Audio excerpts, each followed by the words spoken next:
आता आपण बघितलं आपल्या विदर्भात कोणी केळी एक्सपोर्ट केली, कोणी भेंडी एक्सपोर्ट केली.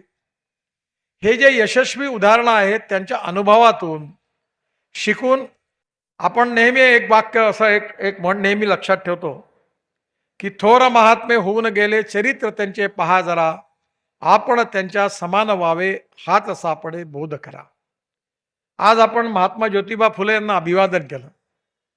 आपण पंजाबराव देशमुखांचा वारंवार आपण त्यांचा जय जयकार करतो. शिवाजी महाराजांचा जय जयकार करतो. हे जय जयकार म्हणजे केवळ तुम्हाला झोप लागली आहे तुम्ही जागा व्हावं म्हणून हा जय जयकार आहे का? नाही. हा जय जयकार जो आहे की त्यांनी जो विचार सांगितला, त्यांनी जी दिशा सांगितली, त्या दिशेने आम्ही किती प्रवास करणार आहोत, आम्ही त्यांच्या विचाराचा उपयोग करून समाजात किती यशस्वी होणार आहोत. नाही तर उपयोग काय? एवढे विद्यापीठ होतील, प्रोफेसर होतील, 6वं वेतन आयोग, 7वं वेतन आयोग, तुम्हाला काय भेटलं, मला काय भेटलं?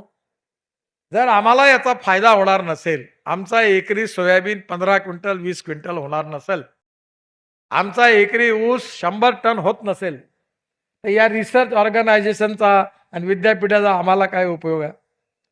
जोपर्यंत आमचं एकरी उत्पन्न वाढणार नाही, आम्हाला चांगलं सीड मिळणार नाही, चांगल्या कलमा तयार होणार नाही, चांगल्या नर्सरी तयार होणार नाही, तोपर्यंत आमचा विकास होणार नाही.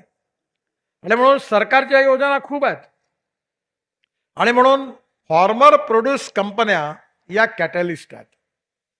आणि या सगळ्या प्रक्रियेमध्ये ही एक प्रकारचं हे परिवर्तन आहे. आणि या परिवर्तनामध्ये सोशो इकॉनॉमिक ट्रान्सफॉर्मेशनमध्ये आम्हाला या आमच्या गावाचा, आमच्या शेतकऱ्याचा, मग त्या संत्रा उत्पादक आहे, भाजीपाला उत्पादक आहेत, गहू उत्पादक आहे, तांदूळ उत्पादक आहे, दूध उत्पादक आहेत, ऊस उत्पादक आहेत, या प्रत्येकाच्या विकासाची संकल्पना घेऊन आम्हाला आमची प्रगती आणि विकास कसा साधता येणार आहे हा खरा प्रश्न आहे.